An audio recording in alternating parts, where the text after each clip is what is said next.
I woke up in a hospital bed with broken ribs, a fractured wrist, and belt marks across my back. I had been unconscious for 2 days. A detective stood at my bedside asking what happened.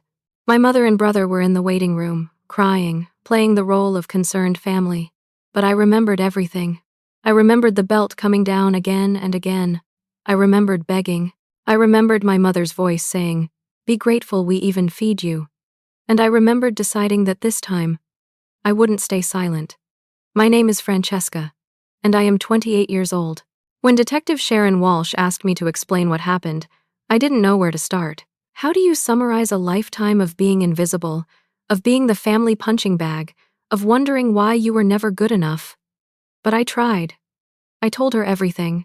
I grew up in a middle-class neighborhood in suburban Ohio. My mother, Carol, worked as a real estate agent, always busy, always stressed about money. My father died when I was 12 years old. Heart attack, sudden. One day, he was teaching me how to ride a bike without training wheels, and 3 weeks later, he was gone. That loss changed everything in our house, but not in the way you might think. My older brother Ryan was 16 when Dad died. He was athletic, charming, popular at school. After Dad's funeral, something shifted in my mother. She poured all her grief, all her energy, all her hope into Ryan. He became the golden child, the one who could do no wrong, and I became something else entirely. I became the scapegoat. Ryan got new clothes for school while I wore hand-me-downs from cousins. Ryan got driving lessons and a used car for his 17th birthday while I took the bus. Ryan got his college tuition paid in full while I was told there wasn't enough money for me. When Ryan's grades slipped, Mom hired a tutor. When my grades slipped, I was grounded for being lazy. I'm not saying this to complain. I'm saying it because it's important to understand how 16 years of this kind of treatment shapes you. It makes you believe you're less than. It makes you believe you deserve less. It makes you grateful for crumbs. After high school, Ryan went to Ohio State University. Mom was so proud. She drove up every other weekend to see him, brought him care packages, paid for his fraternity dues. I stayed home and enrolled in community college. I worked 2 jobs to pay my tuition. I worked mornings at a coffee shop and evenings at a pharmacy. I studied between shifts. I slept 5 hours a night. When I turned 20, Mom told me I needed to start paying rent if I wanted to keep living at home. $300 a month. I paid it every month without fail, even when it meant skipping meals. Ryan graduated college and moved back home 2 years later. He paid nothing. When I asked Mom why, she said Ryan was looking for work and needed time to get on his feet. Ryan's time to get on his feet lasted 3 years. He started a business selling supplements online. It failed within 6 months. Mom gave him $5,000 to start over. He tried again with a different business. That failed too. Mom gave him more money. Meanwhile, I was working 50-hour weeks, paying rent, buying my own groceries, and being told I should be more grateful for having a roof over my head. Detective Walsh listened without interrupting. She took notes. Her face remained neutral, professional, but I saw something flicker in her eyes. Recognition, maybe. Or pity. The verbal abuse was constant. If dishes were left in the sink, it was my fault even if Ryan left them there. If the house was messy, I was lazy. If I stayed late at work, I was avoiding family. Mom had a way of twisting everything. She'd tell relatives I was difficult, that I didn't appreciate anything, that she worried about me. To the outside world, she was the concerned mother. At home, she was cold, critical, impossible to please. Ryan picked up on it. He learned he could say anything to me without consequences. He called me names. He mocked my appearance, my job, my lack of a social life.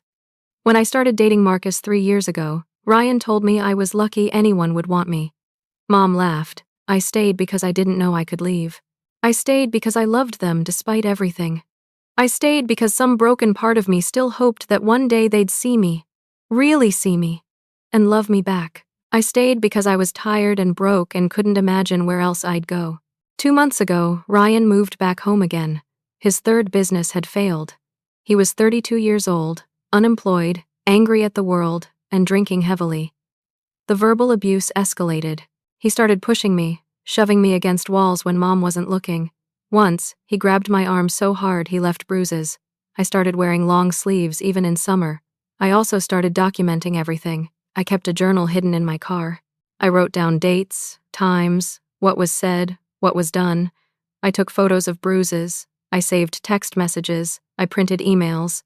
Some small, surviving part of me knew I'd need proof eventually. 3 weeks before the night that landed me in the hospital, something wonderful happened. Marcus proposed. We'd been together for 3 years, and he was everything my family wasn't. Kind, patient, supportive. He saw me. He loved me. When he got down on one knee in his tiny apartment, I cried so hard I couldn't speak. I just nodded. We decided I'd move in with him. His roommate was moving out, and the timing was perfect. I'd finally escape. I'd finally be free. I was terrified to tell my family, but I had to. I couldn't just disappear. When I told Mom, she exploded. She screamed that I was abandoning the family, that I was selfish, that after everything they'd sacrificed for me, this was how I repaid them. Ryan stood behind her, arms crossed, glaring at me with pure hatred. He said if I left, they'd make sure Marcus knew what a worthless, ungrateful daughter I really was. They'd tell him I was damaged, that I'd ruin his life just like I'd ruined theirs. But there was another reason I couldn't just walk away, and this was what I told Detective Walsh next. This was the part that made her sit up straighter, made her pen move faster across her notepad. 3 weeks before the beating, I'd been checking my credit score because Marcus and I were talking about getting a small apartment together. My score was terrible. Worse than terrible.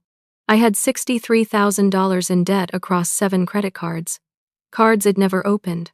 Cards I'd never used. I started investigating, and that's when I found them. Applications with my forged signature. Statements sent to my mother's email address, not mine. Every single fraudulent account had been opened by my mother. She'd been stealing my identity for 5 years. 5 years of destroying my credit while I worked myself to exhaustion. 5 years of funding Ryan's failed businesses and her own spending with my future. I didn't confront her immediately. I gathered evidence first. I contacted the credit card companies. I filed police reports for identity theft. I collected every document I could find. I was building a case, and I was going to make sure she faced consequences, but I needed time, so I stayed. I pretended everything was normal. I paid my rent, went to work, and quietly prepared to burn their house of lies down. That's why I was still there the night Ryan beat me. I was 3 days away from moving out, 3 days away from filing a lawsuit, 3 days away from freedom. Detective Walsh looked at me for a long moment after I finished. Then she said something I'll never forget. She said, "Francesca, I want you to know that everything they told you about yourself was a lie. You're not worthless. You're not ungrateful. You're a survivor, and I'm going to make sure they pay for what they did to you." Detective Walsh needed to know exactly what happened that night. She needed details, specifics, a timeline. So I told her. I went back to that night in my mind, even though every part of me wanted to forget it. It was a Tuesday. I remember because Tuesdays were my long days at the pharmacy. I worked a double shift, 8 in the morning until 9 at night. My feet ached. My back hurt. I just wanted to go to my room, pack another box for the move, and fall asleep. 3 more days, I kept telling myself. Just 3 more days. I came through the front door a little after 9:15. I could hear yelling from the living room before I even closed the door behind me. Ryan's voice, loud and slurred. Mom's voice, higher pitched, strained. I should have turned around and left. I should have gone straight to Marcus' place. But it was my house too. I paid rent. I had every right to be there. I walked into the living room and immediately knew I'd made a mistake. Ryan was drunk. Not tipsy, not buzzed, drunk. He was standing in the middle of the room, swaying slightly, holding an empty beer bottle. There were 3 more empties on the coffee table. Mom was sitting on the couch, her face in her hands, crying. Ryan saw me first, his eyes focused on me with sudden intensity, like Head found a target for all his rage. "There she is," he said, his words running together. "There's the princess. Too good for this family. I should have left then. But I was tired. So tired. Tired of being afraid in my own home, tired of walking on eggshells, tired of being the target. So I said, 'I just got home from work, Ryan. I'm going to my room.' 'Of course you are,' he spat. Always running away. Always hiding. You know what your problem is, Francesca? You think you're better than us." Mom looked up, her eyes red. "Ryan, please. Not tonight. But Ryan wasn't listening. He turned to Mom, jabbing his finger in her direction. This is her fault. All of it. You've been different ever since she started talking about moving out. She's poisoned you against me. That's not true, I said quietly. I haven't said anything to Mom about you. Liar! Ryan threw the beer bottle. It didn't hit me, but it smashed against the wall 3 feet from my head. Glass exploded everywhere. I flinched, my heart hammering. Ryan, stop it! Mom stood up from the couch, but she didn't move toward him. She didn't put herself between us. She just stood there. Ryan's face was red, twisted with anger. He took a step toward me. You owe this family. You owe me. I need $5,000, and you're going to give it to me. I don't have $5,000, I said. My voice was shaking. And even if I did, I wouldn't give it to you. That's when I made my second mistake. I said the thing had been holding inside for weeks. I know what Mom did. I know about the credit cards. I know you've both been stealing from me for years. The room went absolutely silent. Mom's face went white. Ryan's expression shifted from anger to something darker. Something cold. What did you just say? He said quietly. I know about the identity theft, I said, looking at Mom now. I filed police reports. I have all the documentation. I was going to wait until I moved out to deal with it, but you might as well know now. I'm pressing charges, Mom gasped. Francesca, you don't understand. I was going to pay it all back. We were in a difficult situation. Ryan needed help, and I didn't know what else to do. So you destroyed my credit? You stole my identity? You committed fraud. My voice was rising now, years of silence breaking open. I worked 2 jobs while you gave Ryan everything. I paid rent while he lived here for free. And you still couldn't leave me alone. You had to take even more. Ryan moved so fast I didn't have time to react. He grabbed me by the hair and slammed me against the wall. Pain exploded through my head. I tried to push him away, but he was bigger, stronger. His face was inches from mine, and I could smell the alcohol on his breath. You ungrateful little witch, he hissed. After everything we've done for you. Ryan, let her go. Mom's voice, but still she didn't move. Still she didn't help. He shoved me hard, and I stumbled backward, catching myself on the arm of the couch. I tried to run toward my room, but Ryan followed. He was yelling, words I couldn't quite process because adrenaline was roaring in my ears. I made it to the hallway before he caught me again. He grabbed my arm and yanked me backward. I fell hard on the floor, my wrist taking the impact. Pain shot through it, sharp and immediate. I heard something crack. Please, I said. Ryan, please stop. He disappeared into his room. For one brief, stupid moment, I thought he was done. I tried to stand, cradling my wrist. But then he came back. He had his belt in his hand, a thick leather belt with a heavy metal buckle. Maybe this will teach you some respect, he said. The first strike hit my shoulder. I screamed. The second hit my back.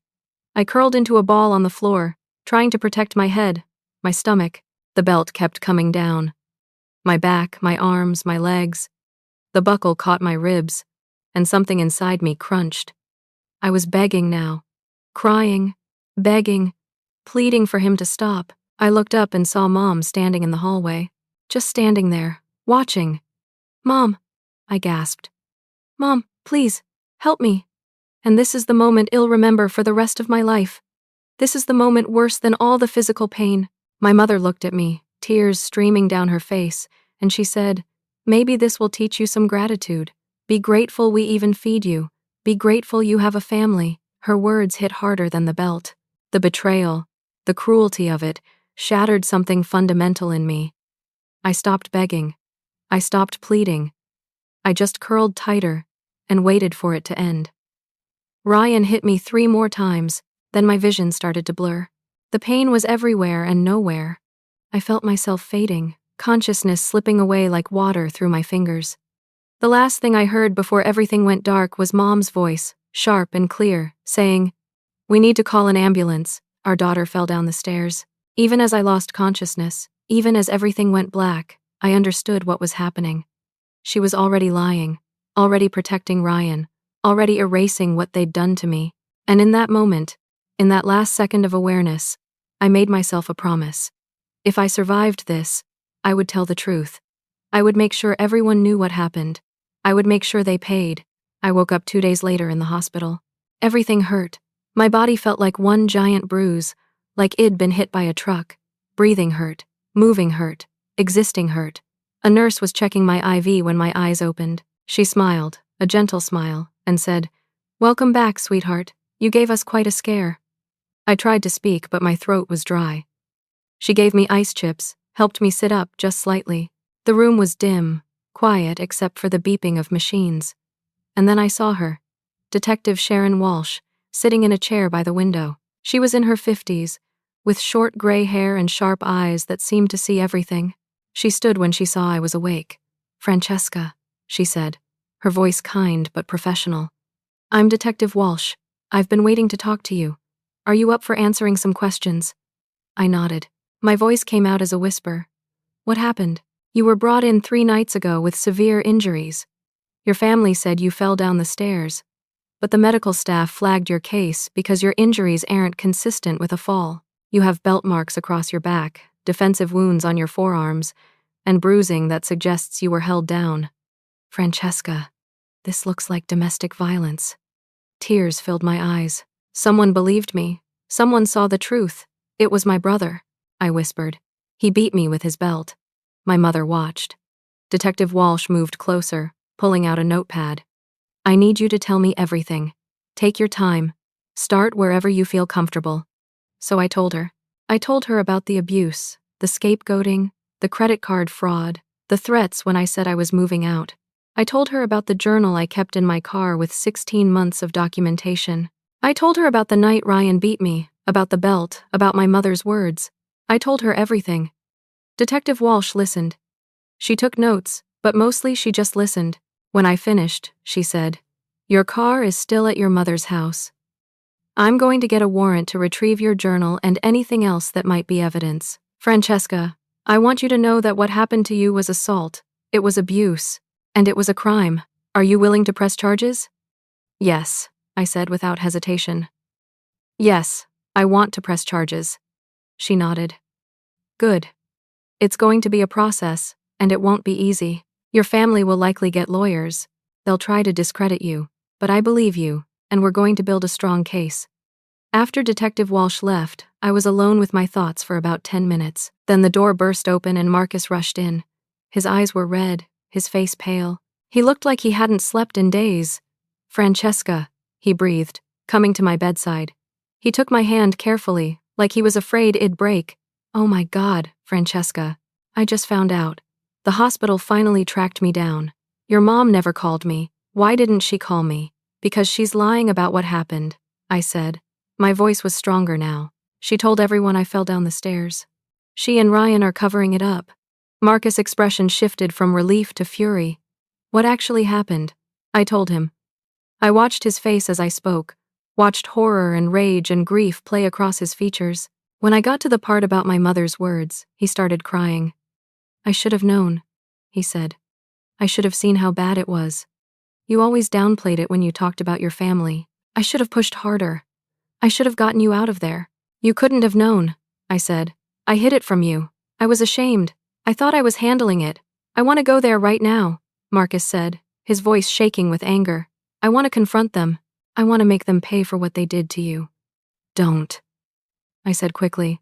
"Detective Walsh said there's a process. We have to do this the right way. We have to build a case." Marcus stayed with me for hours. He called his boss and took the rest of the week off work. He slept in the chair next to my bed. He brought me real food when the hospital meals made me nauseous. He was there, solid and steady, when my world felt like it was falling apart. On my 3rd day in the hospital, Detective Walsh returned. She had my journal, retrieved with a warrant. She also had other evidence, bank statements showing the fraudulent charges, printouts of threatening text messages Ryan had sent me over the years that I'd saved, photos I'd taken of bruises and filed away. "This is good," she said, flipping through the journal. "This is really good, Francesca. You documented everything. Dates, times, witnesses. This is going to help." "What happens now?" I asked. "Now I interview your neighbors." I talk to anyone who might have witnessed the abuse or heard anything. I work with the Financial Crimes Unit on the identity theft. And then I present everything to the district attorney. With this much evidence, I'm confident we'll move forward with charges. Will they come here? I asked, anxiety creeping up my throat. Will my mom and Ryan come to the hospital? They've been here every day, Detective Walsh said carefully. In the waiting room, playing the concerned family. Hospital staff has kept them away from you so far, but legally, they have a right to visit unless you get a restraining order, which I'd recommend. I want a restraining order, I said immediately. It'll help you file for one. In the meantime, I'm going to be here when they visit you. I want to see how they act. Sometimes people reveal themselves when they think they're performing. An hour later, a nurse came in to tell us my mother and brother were asking to see me. My heart started racing. Marcus gripped my hand.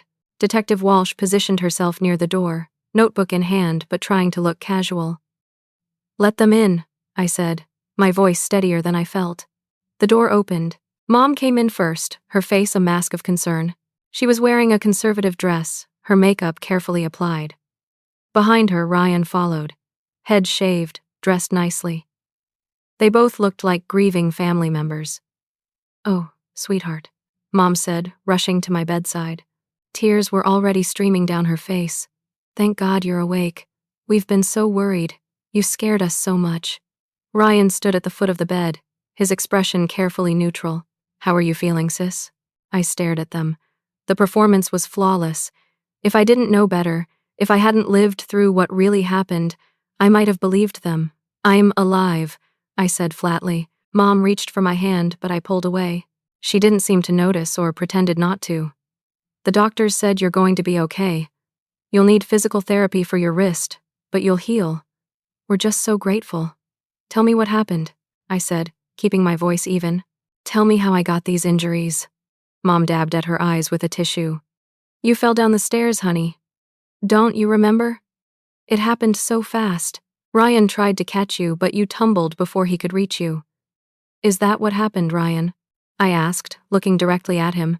His jaw tightened almost imperceptibly. Yeah. I'm sorry I couldn't catch you in time. I keep replaying it, thinking about what I could have done differently. Detective Walsh, who had been silent until now, spoke up. That's interesting, Carol, because the stairs in your house only have 8 steps, and Francesca has injuries consistent with being struck over 20 times. Care to explain that? The temperature in the room dropped. Mom's face went white. Her mouth opened and closed, but no sound came out. Ryan's hands clenched into fists. I don't understand, Mom finally said, her voice shaking. Are you accusing us of something? I'm asking you to explain the inconsistencies in your story, Detective Walsh said calmly. Because right now, the evidence suggests something very different from a fall down the stairs.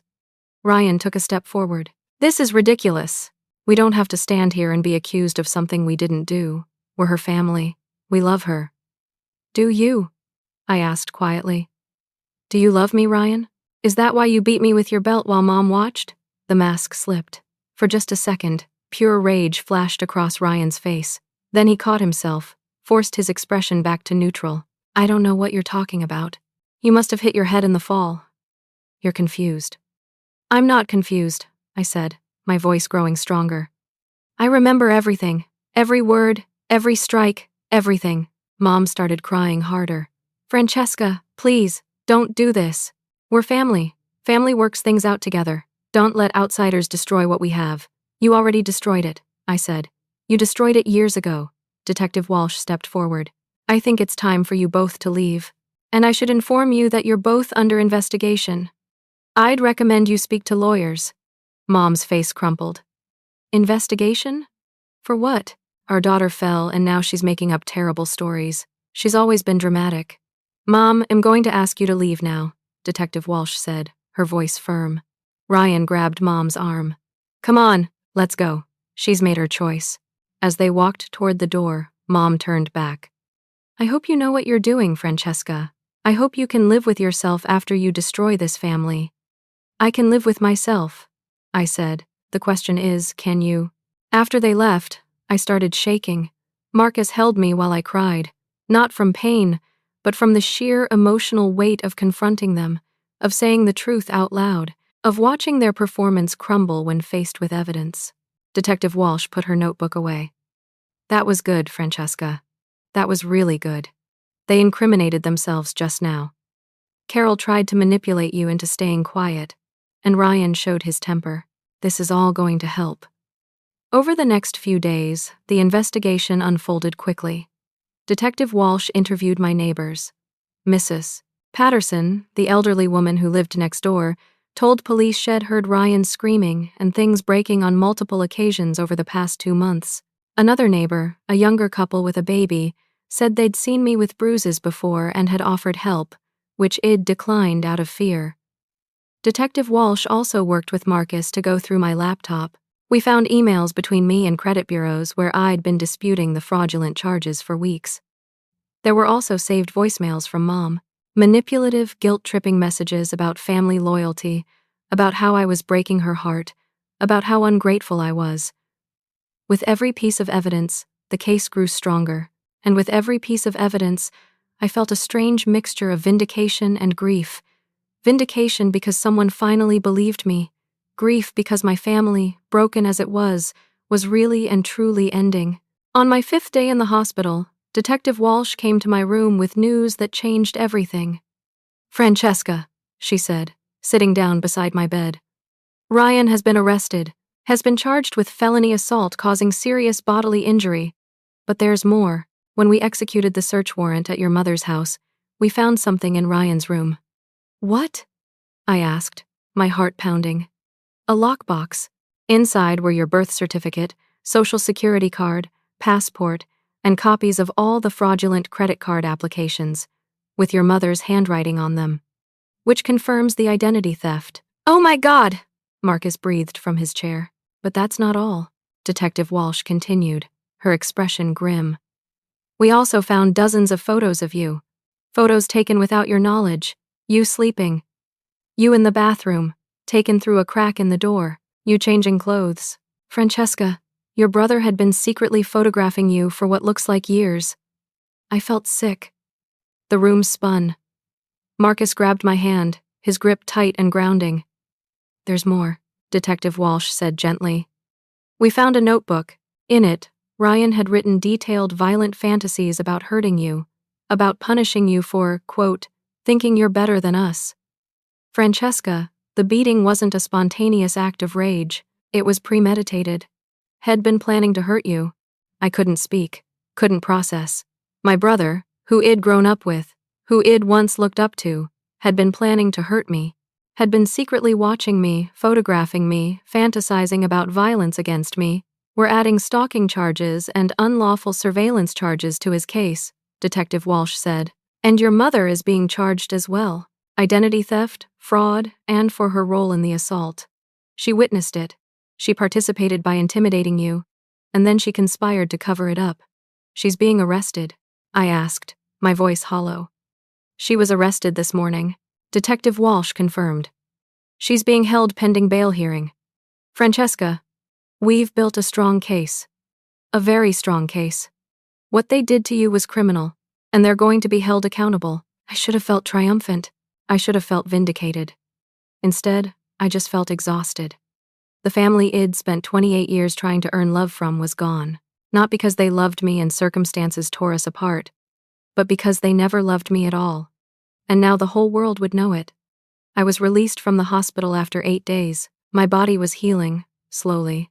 The belt marks were fading from angry red to purple to yellow. My fractured wrist was in a cast. My ribs ached with every breath.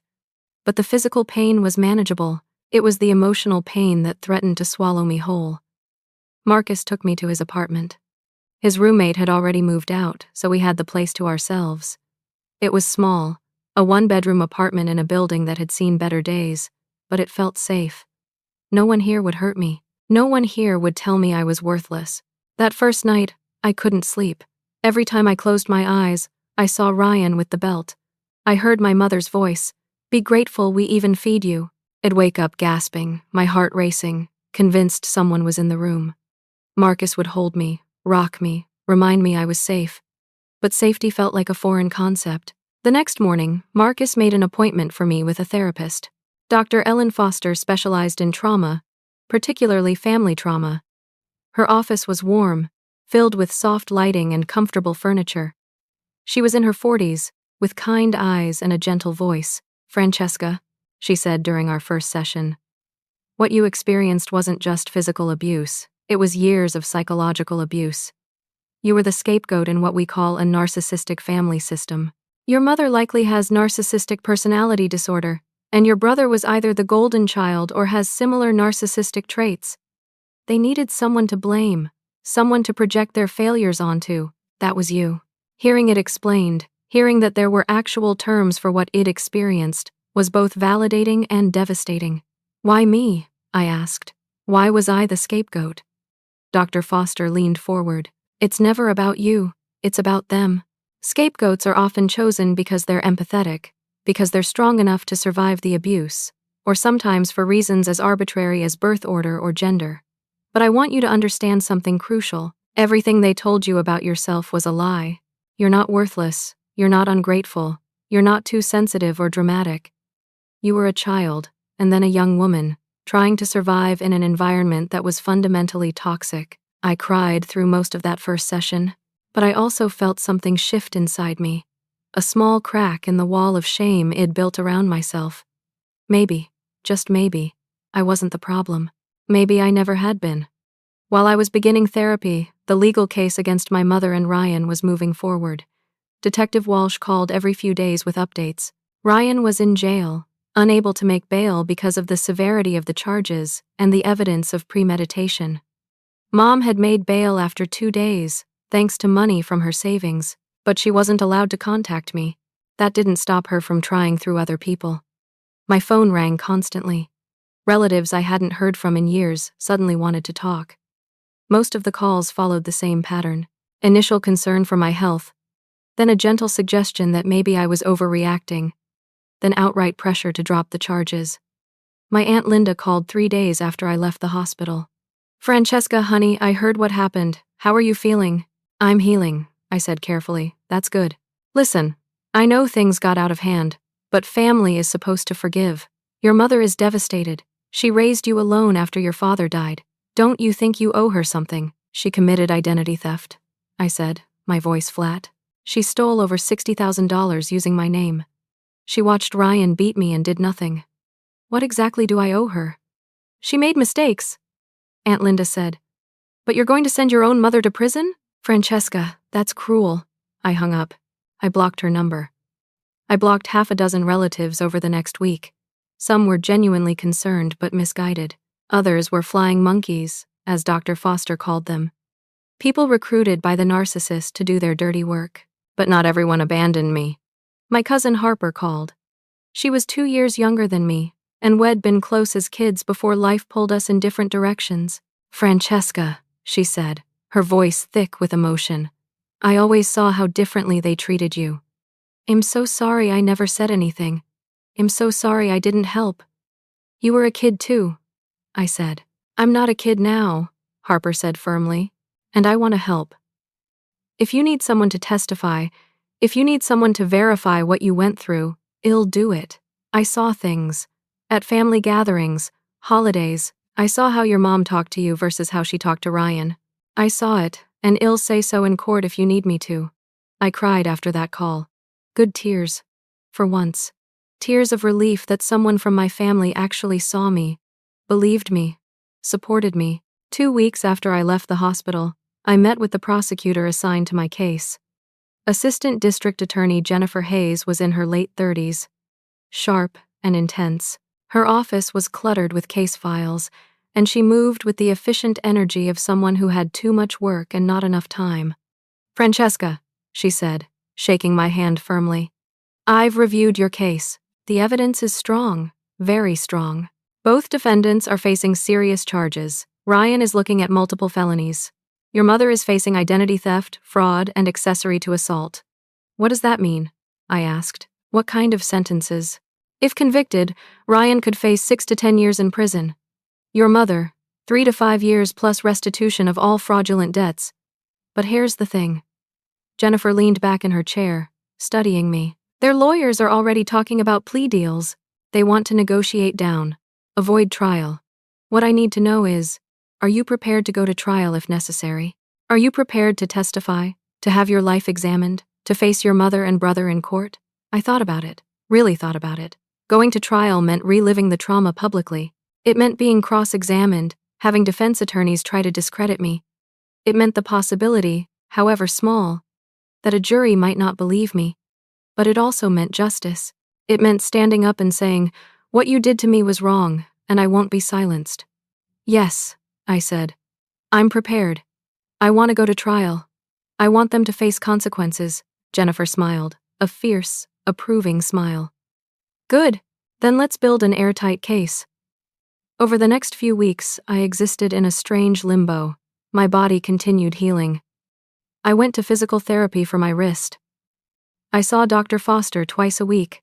Marcus took care of me with a tenderness that made me want to cry, and he was patient with my nightmares, my panic attacks, my moments of overwhelming grief.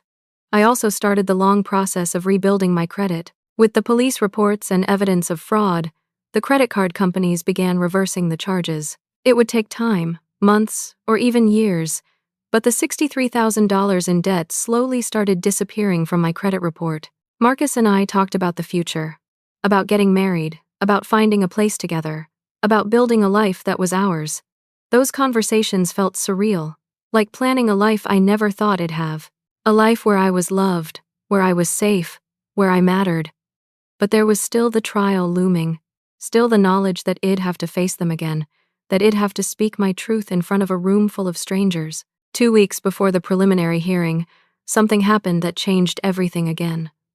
I came home from a therapy appointment to find a package on Marcus' doorstep. It was addressed to me. No return address. Marcus wanted to call the police before we opened it, afraid it might be dangerous, but I had a feeling I knew what it was. Inside was a USB drive, and a note in my mother's handwriting. The note said, "You want to destroy your family? Watch this first." My hands were shaking as I plugged the USB drive into my laptop. Marcus sat beside me, his hand on my shoulder. The file opened. Security camera footage. Date stamped from the night of the beating. "Oh my God," Marcus breathed. "Your mom had security cameras." I watched, horrified, as the scene I remembered played out on screen. There I was, in the hallway. There was Ryan, coming out of his room with the belt. The audio was clear. Every word, every scream, every impact of the belt against my body. Me begging, me crying, curled on the floor. And there was Mom, standing in the doorway, watching. The video continued. I watched myself lose consciousness. And then, in the most damning moment of all, Ryan and Mom had a conversation. Ryan was panicking, saying they needed to call an ambulance right away. But Mom, calm as anything, said, "Wait, let's get our story straight first. This needs to look like an accident." For 4 minutes they stood over my unconscious, bleeding body and discussed their cover story. They decided on the stairs. They choreographed who would say what. And then, only then, did Mom finally call 911. The video ended. I sat in stunned silence. "She sent you this," Marcus said, his voice shaking with disbelief. "She actually sent you video evidence of her own crimes." "Why would she do that?" "She thinks it will scare me," I said slowly, understanding dawning. "She thinks seeing this will make me too afraid to go forward. She thinks it will break me." I called Detective Walsh immediately. She arrived at the apartment within an hour. We showed her the video. She watched it twice, her expression growing harder each time. "This is it," she said finally. "This is everything we need. Francesca, your mother just handed us a conviction on a silver platter. The video shows the assault, shows her watching and not intervening, and most critically, shows her conspiracy to cover it up. This changes everything. What happens now?" I asked. "Now I take this to the district attorney, and we prepare to put your family away for a very long time." I should have felt victorious, but mostly, I just felt sad. Sad that it came to this. Sad that my mother was so deluded she thought this video would help her. Sad that the family I'd yearned for my whole life never actually existed. That night, lying in bed with Marcus beside me, I finally let myself grieve. I grieved the family I'd wanted. I grieved the little girl who just wanted her mother to love her. I grieved the years I'd lost trying to earn affection from people who were never going to give it. I cried until I had no tears left, until my body was empty and exhausted. And then, in the quiet darkness, I felt something shift. The grief was still there, but so was something else. Determination. Strength.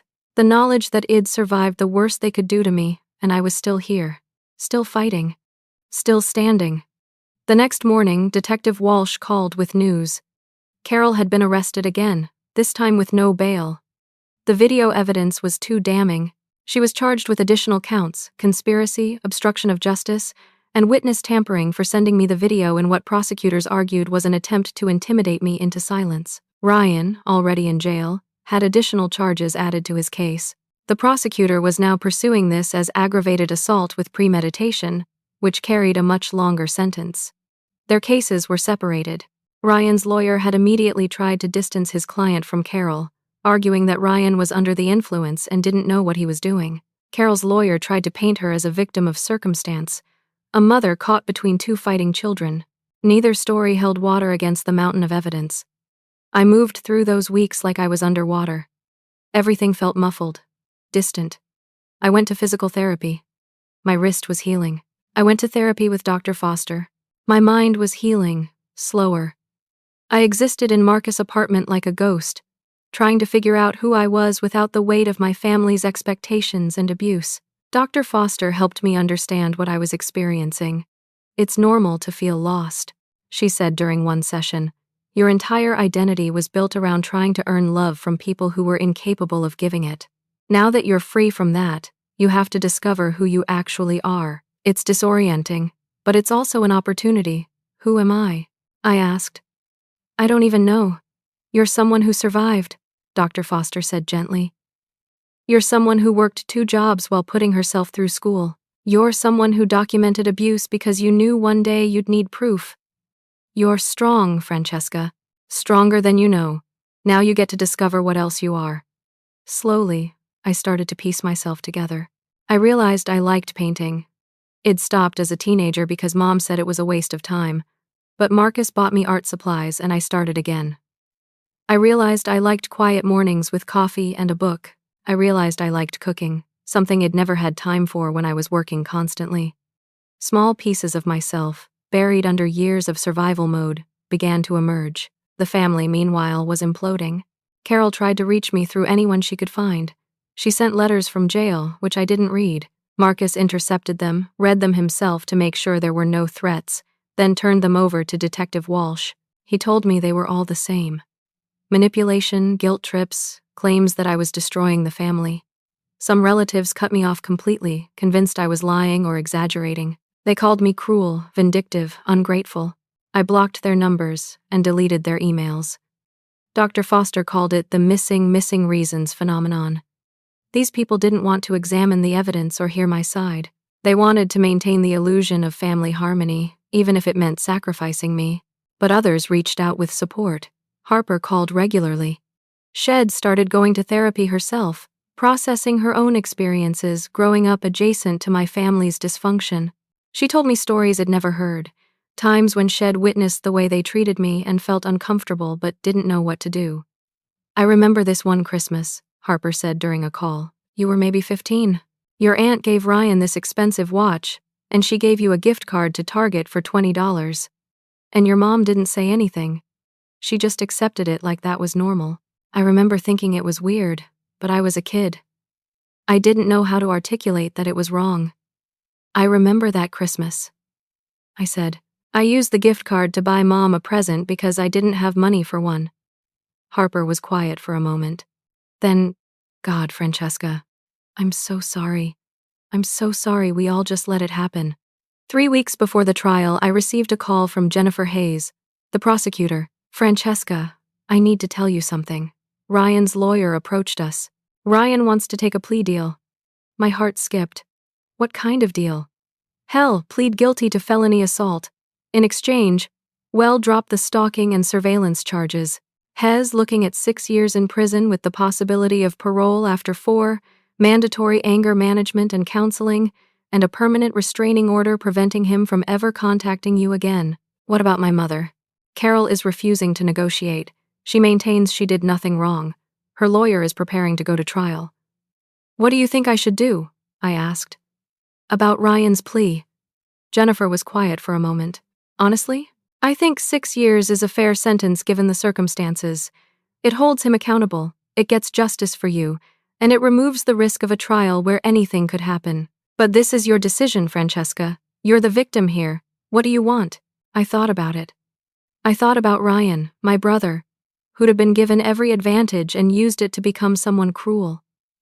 I thought about him sitting in a jail cell, finally facing consequences. 6 years felt both like a lot and not enough, but it also felt like closure.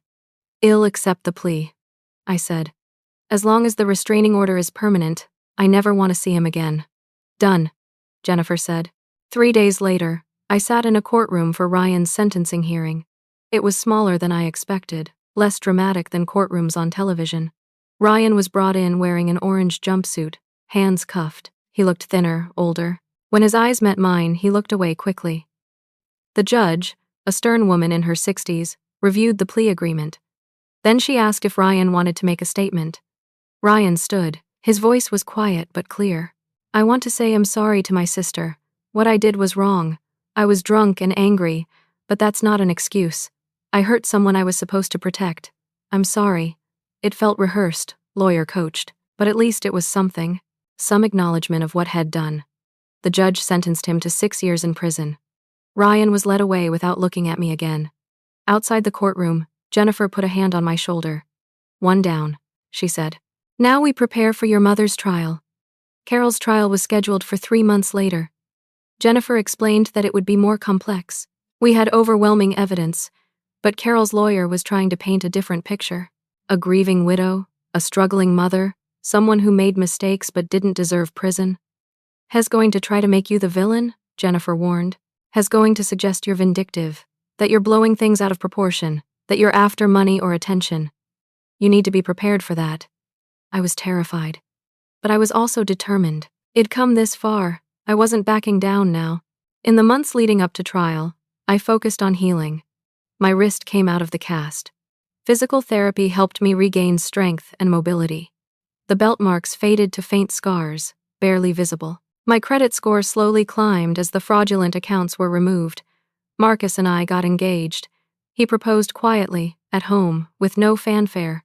Just him, me, and a simple ring head saved for. I want to build a life with you, he said. A real life. One where you're loved the way you deserve. I said yes through tears. We started looking at small houses. Nothing fancy, just somewhere that was ours. Somewhere safe. Somewhere I could paint the walls any color I wanted and plant flowers in the yard and exist without fear. Harper came to visit. We spent an afternoon going through old family photos, and she helped me see my childhood through different eyes. Look at this one, she said, pointing to a picture from a family reunion. Everyone's in the center of the photo except you. You're off to the side, almost out of frame, and no one thought to move you in. It hurt to see, but it also validated everything I'd felt. The exclusion wasn't in my head, it was real, it was documented. The week before the trial, I had a breakthrough in therapy. Dr. Foster asked me what I wanted from the trial, from confronting my mother. I want her to admit what she did, I said. I want her to say she was wrong. What if she doesn't? Dr. Foster asked gently.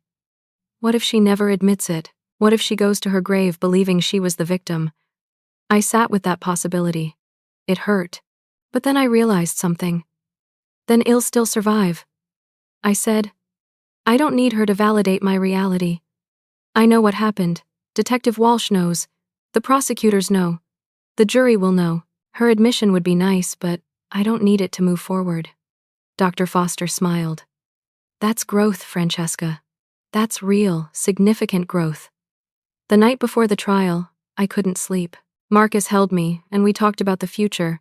About the house we wanted to buy.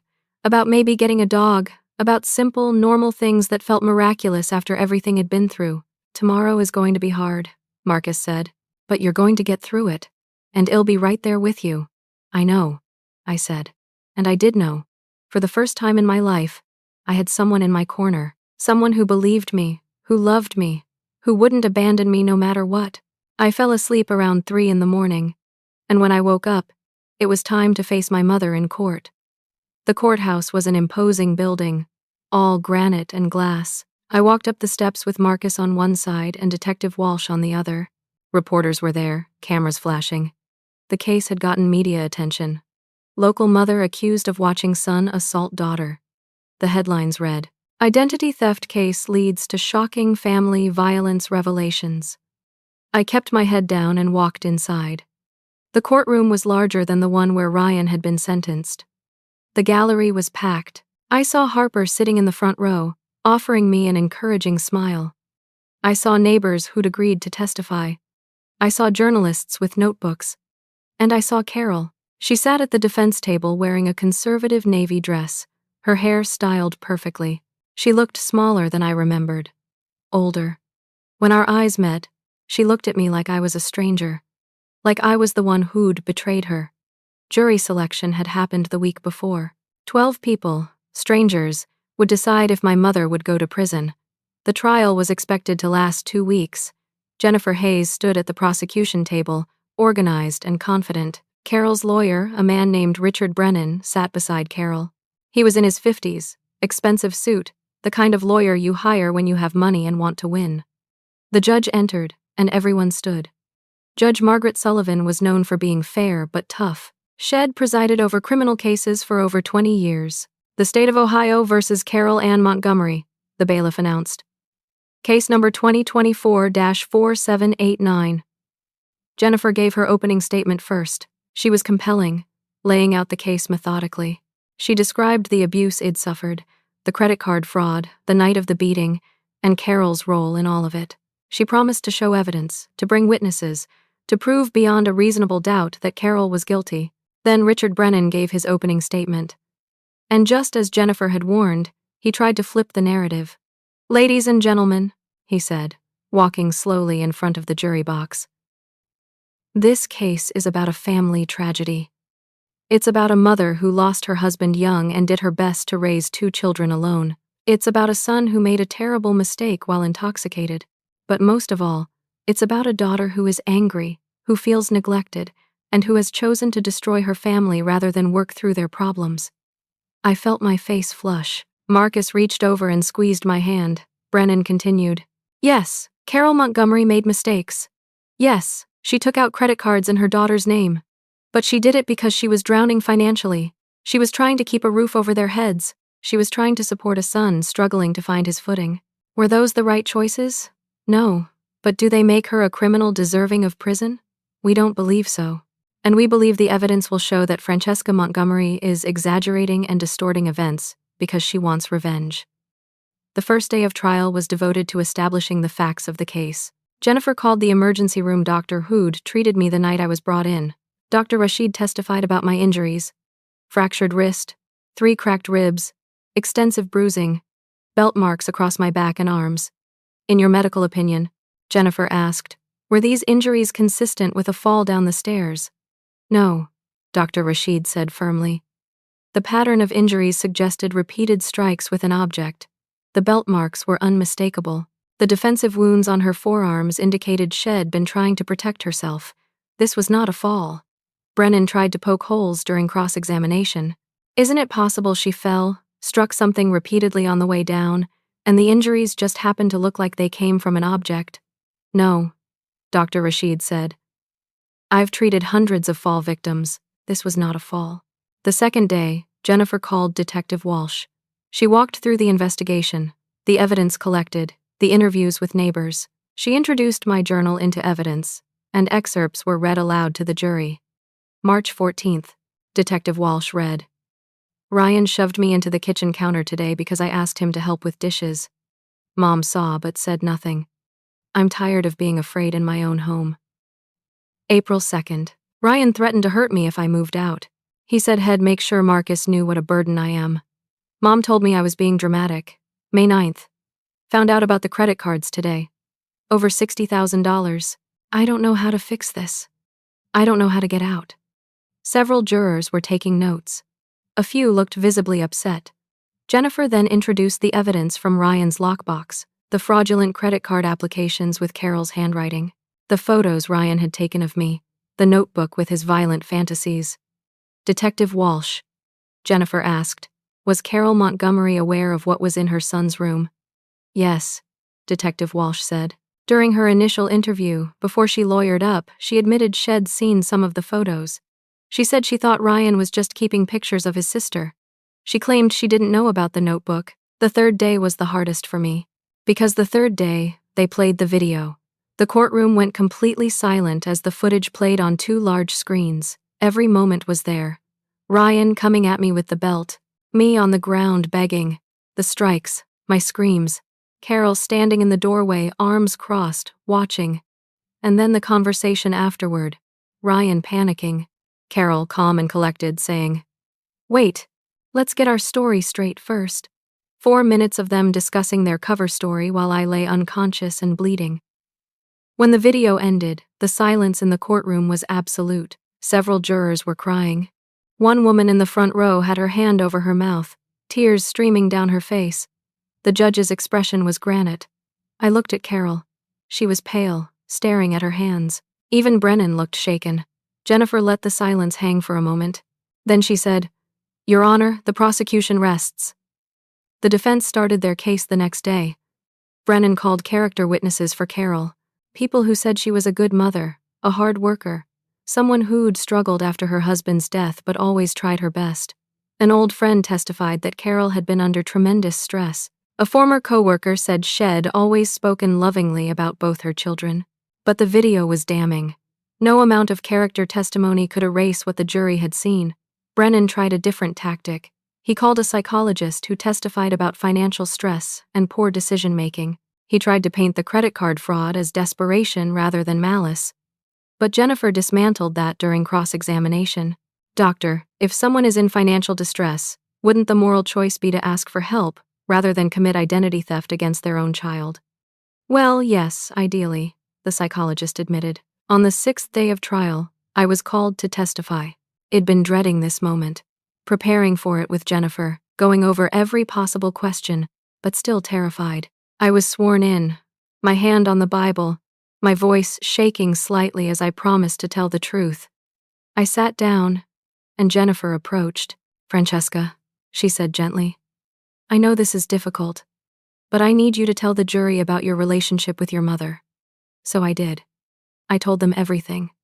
Growing up as the scapegoat, the constant criticism, the way Ryan got everything while I got scraps, working 2 jobs to pay my own way through college while Ryan's education was fully funded, paying rent while Ryan lived for free. I described the emotional abuse, the gaslighting, the way Carol made me feel like I was crazy, like I was the problem, like I should be grateful for the bare minimum. I described discovering the credit card fraud, the betrayal of realizing my own mother had been destroying my financial future for years. And then I described the night of the beating, every detail, the belt, the pain, looking at my mother and begging for help. "What did your mother say when you asked for help?" Jennifer asked. My voice broke. She said, "Maybe this will teach you some gratitude. Be grateful we even feed you. Be grateful you have a family." Several jurors were visibly upset now. One older man in the back row was shaking his head. And then what happened? Ryan hit me 3 more times. And then I passed out. The last thing I heard was my mom on the phone saying I'd fallen down the stairs. Jennifer nodded. "Thank you, Francesca. I know that wasn't easy." Then came cross-examination. Brennan approached me with a sympathetic expression that felt calculated. "Francesca, I'm sorry for what you went through. Truly. But I need to ask you some questions." "Okay," I said, my heart racing. "Isn't it true that you were planning to move out?" "Yes." "And isn't it true that you were angry at your mother for the credit card situation?" "I was hurt," I said. "And yes, I was angry that she'd committed fraud, angry enough to want revenge." "No," I said firmly. "I wanted justice." "There's a difference," Brennan pressed. "But you filed police reports before ever talking to your mother about the credit cards. You went straight to the authorities. Doesn't that suggest you were more interested in punishing her than resolving the situation?" "I talked to the credit card companies first," I said, keeping my voice steady. I tried to handle it quietly. But the fraud had been going on for 5 years. This wasn't a mistake or a misunderstanding. This was deliberate, repeated theft. What was I supposed to do? "You could have confronted her, given her a chance to make it right." "I was planning to," I said. "But then Ryan beat me and almost killed me." kind of changed my priorities. A few people in the gallery laughed nervously. Brennan frowned. Francesca, is it possible you're exaggerating what happened? Making it sound worse than it was because you want your mother to go to prison? I looked directly at him. Mr. Brennan, there's video evidence of what happened. The jury saw it. I have medical records showing fractured bones and over 20 belt marks on my body. I'm not exaggerating. I'm finally telling the truth after years of being silenced. Brennan tried a few more questions, but I could see he was losing ground. Jennifer had prepared me well, and the evidence was too strong. After I stepped down, Jennifer called Harper to testify. Harper described family gatherings where Shed witnessed the differential treatment. She talked about times Shed seen me with bruises, times Shed heard Carol criticize me in front of others. Did you ever see Carol show Francesca affection or approval? Jennifer asked. No, Harper said sadly. I don't think I ever did. The trial continued for another week. More witnesses, more evidence. The financial records showing Carol had spent over $80,000 on Ryan over the years while I paid rent. Testimony from my childhood teachers who'd noticed signs of emotional neglect. Everything painted the same picture. A mother who'd chosen one child over the other, who'd enabled abuse, who'd participated in a cover-up. Finally, closing arguments. Brennan tried his best. Think about a 12-year-old girl who lost her father and then spent the next 16 years trying to earn her mother's love. Think about a young woman who worked 2 jobs while paying rent to live in her own family home. Think about someone who was beaten unconscious while her mother watched and then told her to be grateful. Jennifer's voice grew stronger. This isn't about revenge. This is about justice. This is about holding someone accountable for years of abuse and criminal behavior. When you deliberate, I ask you to remember that video. Remember Carol Montgomery standing there, watching her daughter being beaten, and doing nothing. Remember her calmly discussing a cover story while Francesca lay bleeding on the floor. That is who Carol Montgomery is. And that is why she deserves to be held accountable. The jury deliberated for 4 hours. 4 hours where I sat in a waiting room with Marcus and Harper and Detective Walsh, unable to eat, unable to sit still, barely able to breathe. When the bailiff came to tell us the jury had reached a verdict, my legs almost gave out. We filed back into the courtroom. The jury filed in, their faces serious. The foreperson, a middle-aged woman with glasses, stood when the judge asked if they'd reached a verdict. We have, Your Honor. On the count of identity theft in the first degree, how do you find guilty? Every count. Guilty on every single count. I felt Marcus' arm around me, felt tears streaming down my face, heard Carol gasp behind me. The judge thanked the jury and set a sentencing date for 2 weeks later. As the courtroom emptied, I turned to look at my mother one last time. She was crying, her lawyer trying to console her. She looked at me, and for just a moment I saw something in her eyes. Not remorse, not apology, anger. She was still angry at me. Even now, even after everything, she couldn't see that Shed done anything wrong. But that was her problem, not mine. It told my truth. A jury had believed me. Justice was being served. We walked out of the courthouse into bright sunlight. Reporters shouted questions, cameras flashed. Jennifer made a brief statement about justice being served. Then it was my turn. I stepped up to the microphones, Marcus beside me, and I said what I needed to say. My name is Francesca Montgomery. For most of my life, I stayed silent about the abuse I suffered because I was afraid. I was ashamed. I thought it was my fault. But I'm here today to tell anyone else in a similar situation, it's not your fault. Abuse is never your fault, and you deserve better. You deserve safety. You deserve love. You deserve justice. If my story helps even one person find the courage to leave a toxic situation, to speak up, to get help, then everything I went through will have meant something. 2 weeks later, I returned to the courthouse for my mother's sentencing. The courtroom was less crowded this time, but the atmosphere was just as tense. Carol sat at the defense table, thinner than Shed been during the trial, her face drawn. Judge Sullivan reviewed the case, the verdict, the evidence. Then she asked if Carol wanted to make a statement before sentencing. Carol stood. Her lawyer had probably coached her, told her to show remorse, to apologize. But my mother couldn't do it. She couldn't admit she was wrong. I did everything for my children, she said, her voice trembling. I worked hard. I sacrificed. I tried my best after their father died. I made mistakes with the credit cards, but I was drowning. I was desperate. And as for that night, she paused, wiping tears from her eyes. I was in shock. I didn't know what to do. I froze. But I love my daughter. I've always loved both my children. This trial, this conviction, it's destroying what's left of our family. She looked at me. Francesca, I hope one day you'll forgive me. I hope you'll understand I did the best I could. She sat down. I felt nothing. No anger, no sadness, just a strange sense of finality.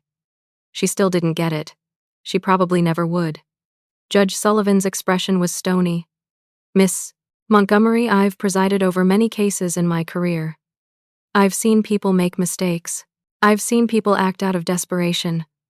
But what I saw on that video, what I heard in testimony, that wasn't desperation. That was cruelty.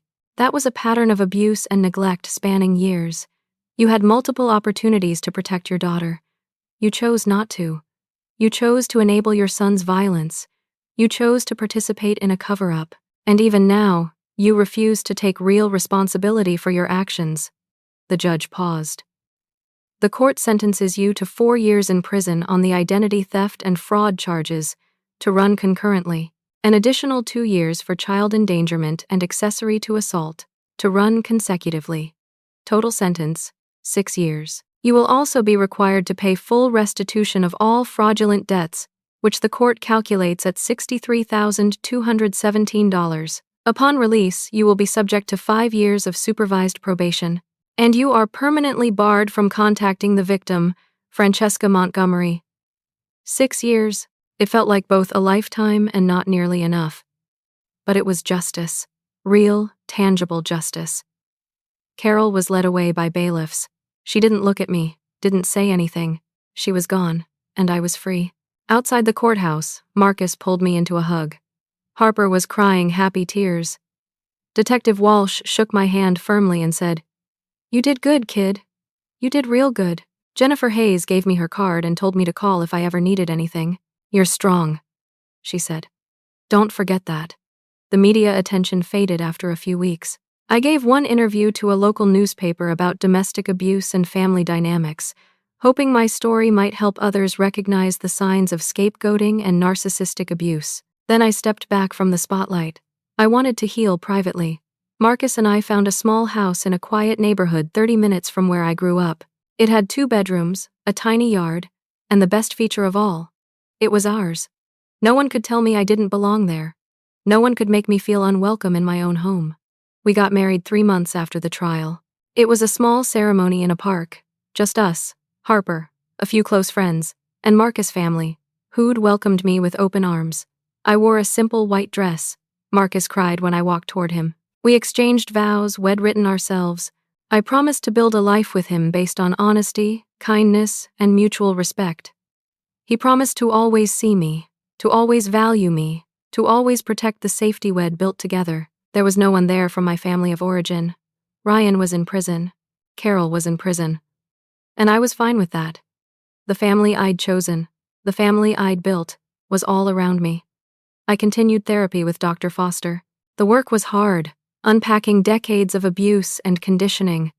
But slowly, I started to believe the things she told me. That I was worthy, that I deserved love, that what happened wasn't my fault. I started a new job at a hospital pharmacy, a better position with better pay and benefits.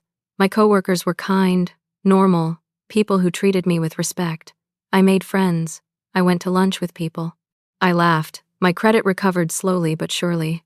The fraudulent debts were removed. I paid off the few legitimate debts I had. Marcus and I started saving for the future. Small goals at first. An emergency fund, retirement accounts, things I'd never had the luxury of thinking about before. One evening, about 8 months after the trial, I was in our kitchen making dinner. It was a simple meal, nothing fancy, pasta and vegetables, but it was in my kitchen, in my house, for my husband. And I realized something that made me stop moving, spatula in hand, tears suddenly in my eyes. I was happy. Genuinely, deeply, fully happy. Not just content or okay, but actually happy. I had a safe home. I had a partner who loved me. I had a job I liked. I had friends. I had a future. I had all the things I'd dreamed about but never thought I'd have. Marcus came up behind me, wrapped his arms around my waist.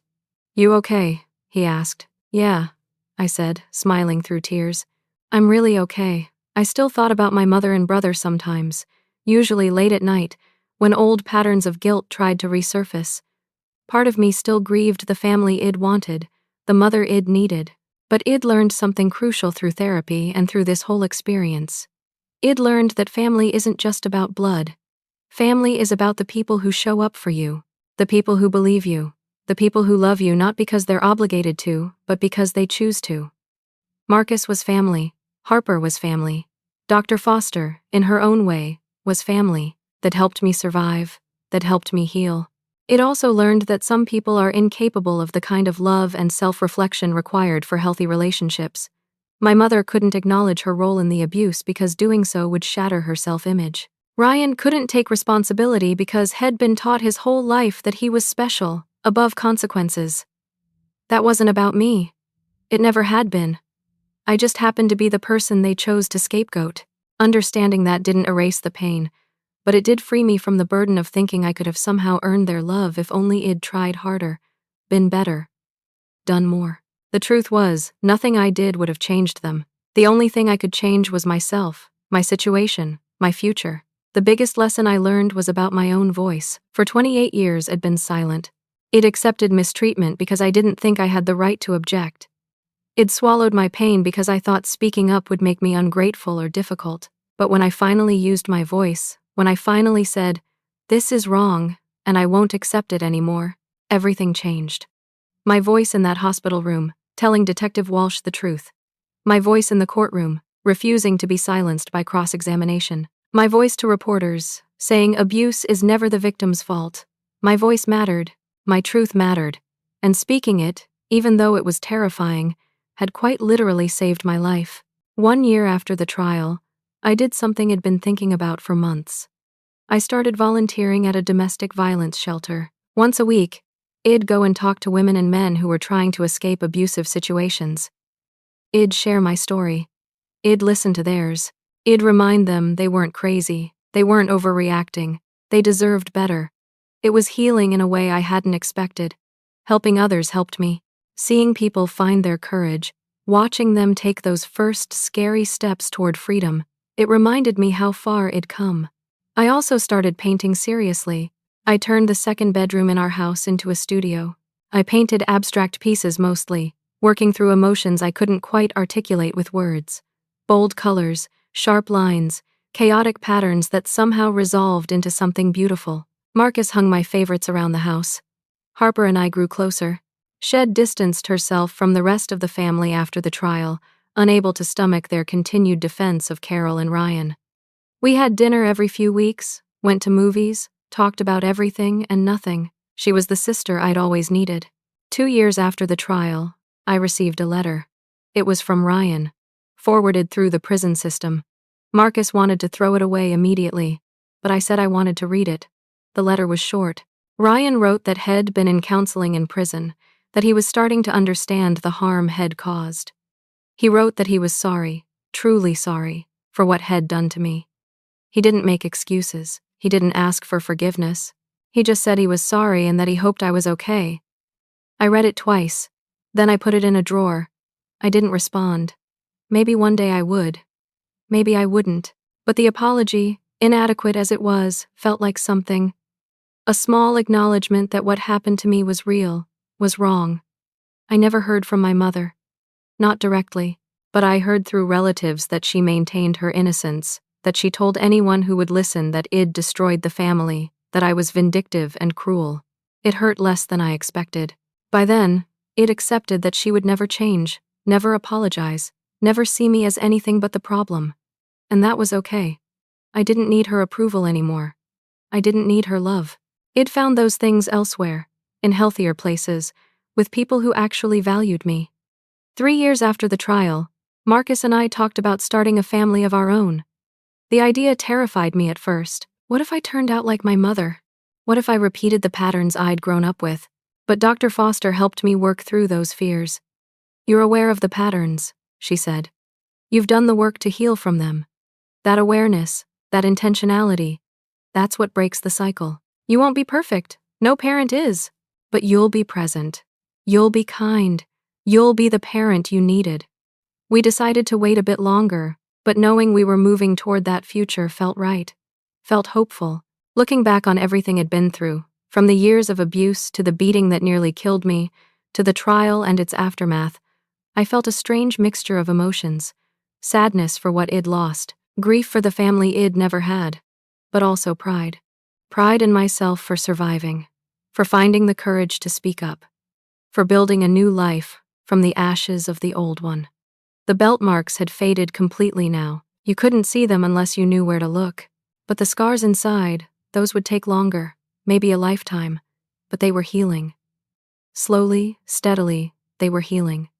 I'd learned that healing isn't linear. Some days were hard. Some days I still had panic attacks or nightmares. Some days the old patterns of thinking tried to creep back in, telling me I was worthless, that I deserved what happened. But most days were good. Most days I woke up grateful for the sun coming through the windows, grateful for Marcus' laugh, grateful for the quiet, simple peace of a life lived without fear. Justice had been served. My mother and brother were in prison, facing the consequences of their actions, but more importantly, I was free. Free from their control, their abuse, their lies, free to be myself, free to build a life that was mine. And that freedom, that peace, that happiness I'd found, that was the greatest justice of all. If you've experienced family abuse or scapegoating, I want you to know, you're not alone, you're not crazy, you're not the problem, and you deserve so much better than what you've been given. Find your voice, tell your truth, get help, and know that on the other side of that fear is a life worth living. A life where you're valued. A life where you're safe. A life where you're loved. It won't be easy. It'll be the hardest thing you ever do, but I promise you, it's worth it. You're worth it. I learned that sometimes the most loving thing you can do for yourself is walk away from people who hurt you, even when they're family.